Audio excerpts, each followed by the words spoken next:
It was getting hotter. Here, there was no escaping it. He wouldn't have agreed to come here if he had thought it through. It was his hometown sister city. But there were other sister cities, other aid organizations. He could have worked in Alaska. Instead, sweat was dripping into his eyes and stinging. He was wet, wearing only a pair of shorts. These too were wet. There were wet patches on his mat where he had tried to sleep. He was thirsty, and the jug by his bedside was empty. All over town, the stressed hum of window box air conditioner fans buzzed like giant mosquitoes. And then the sun cracked the eastern horizon. It blazed like an atomic bomb, which of course it was. This is the opening of Kim Stanley Robinson's most recent novel, The Ministry for the Future.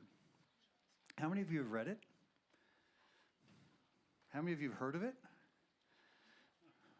How many have no clue what I'm talking about at all? All right, that's fair. That's an even distribution. Kim Stanley Robinson is a science fiction writer. He typically writes space operas, far fiction. He rarely ever writes near fiction. And I had the privilege of getting to meet Stan and talking to him about this book in which he talked about climate change. And this opening scene goes on to having literally millions boiling to death in lakes because of temperatures above 40 degrees C, in humidity, at which point humans can no longer sweat and cool off, and you essentially boil. It's a very sobering opening to what ends up being a good ending, in that it galvanized climate action. It took a while, but people got together and realized that they needed to do something. If we take a look at what we've just experienced around the world in the past few weeks, we've seen heat domes, we've seen record-breaking temperatures literally almost all over the world. And I think all of us know that it couldn't be more clear that there is an absolute urgency for action. Do we have a duty to hope? Do we have a duty to dream? A duty to act? The answer is yes to all three. And I hope all of us know that we have the power and the privilege, the opportunity and responsibility to do all three: to hope, to dream, to dare to act. We know that we must accelerate actions, which I believe is why we are all here. Individual and collective, as we dream of the world we hope to leave to our next generations. It's up to us, each one of us, to write the story of tomorrow with the decisions that we make today. It's our duty, my duty to hope, and my duty to dream, and my duty to act.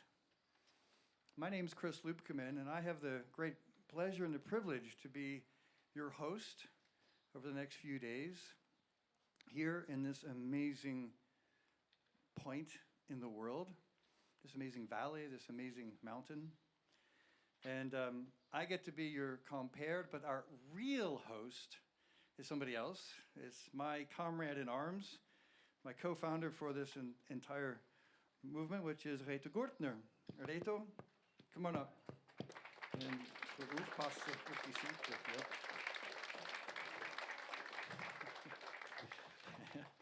Ciao, Reto. So, Chris. that's great. So where are we, actually? Okay, hardly welcome. I see many faces that had been here last year at the edition 0 of Year 2040, because this was crucial if we want to continue or not. And we are here in Laax. Laax is the most kept secret in the world. When people ask me, what is it? So I say, okay, it's the most kept secret. Oh, really? Okay. No, but we are here in an area, and we are we have our goal or we have our vision to make our resort completely carbon zero to 2030. And that's possible, but it is quite a journey to do that. And some years ago, I met Chris for the first time, 2019, and he came up with the idea we should do something, you know, how are we going to inspire people to take action. And we actually wanted to start it 2 years ago, but then the corona flew in, so that we had to postpone it. But I think it's more urgent than ever that we act. I had a beautiful speech from a very, very high person in BlackRock, vice chairman, and he said that the states will not be able to make the transition because they have no money. They don't have no money in Europe, and they don't have no money in other things. So the only way to accelerate the speed of transformation that's needed, because 80% of the production, worldwide production, is on seashores. And when we have more the climate change up there, we'll have more impact. So with not only tornadoes that we see how more they're increasing in the United States, and when it gets hotter, this will destroy billions of assets by that. So we have to take action. We have no choice. And now the private sector has to invest that. So Europe will fall back a little bit, like it was during World War II, because we in Europe are not unioned, because everybody wants to make his own kitchen. But nature doesn't, they don't care about it. So how are we gonna act on that? Because when you think, the crucial thing that we need to survive is fresh air, water, and food. Fresh air, if we clean the air, we don't have a climate problem. Why speaking about climate? Because when I'm speaking to you and say, okay, 2 degrees, well, that's not so much. How warm is it now, 22 or 24? Nobody can, because we don't feel it. But when you say, try to stop your breeze for 3 minutes, the danger of that you're gonna hurt your body will be enormous. Like that, I was explaining the climate change to my son, and then afterwards he realized it. So keep clean the air. Secondly is the water, and that's the issue this year. Because without 3 days of water, we're gonna damage our mechanics severely if we are not trained. So it's very important, the water. Water is a big, big issue for the future. So have clean water. That's also our goal. 3 days no water, we're gone if you're not trained. And the food, and that's the other big challenge that we have. 2020 was the first time in history that we had more dead capital than bio capital. We are destroying every year 4% of the biomass. We don't have enough biomass action. We only can make food for us with soil, with biomass. We cannot make food until yet out of stones or something like that. 3 weeks, no food. How are we gonna feed the population that they expected to be 9 billion, about 2050? Where are we gonna get the food from? What do you think, how many animals, like cows or stuff like that, the Earth has?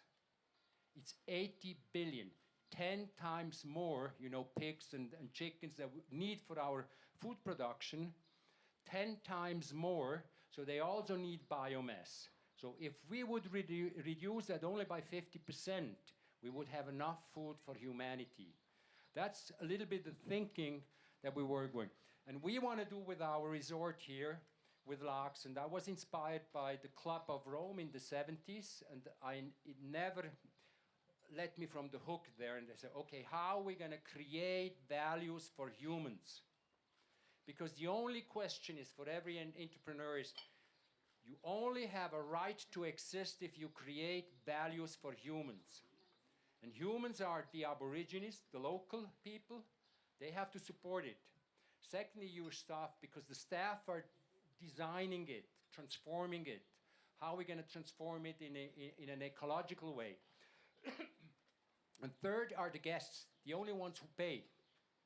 Because they're only going to pay if they like the product. So this is our challenge.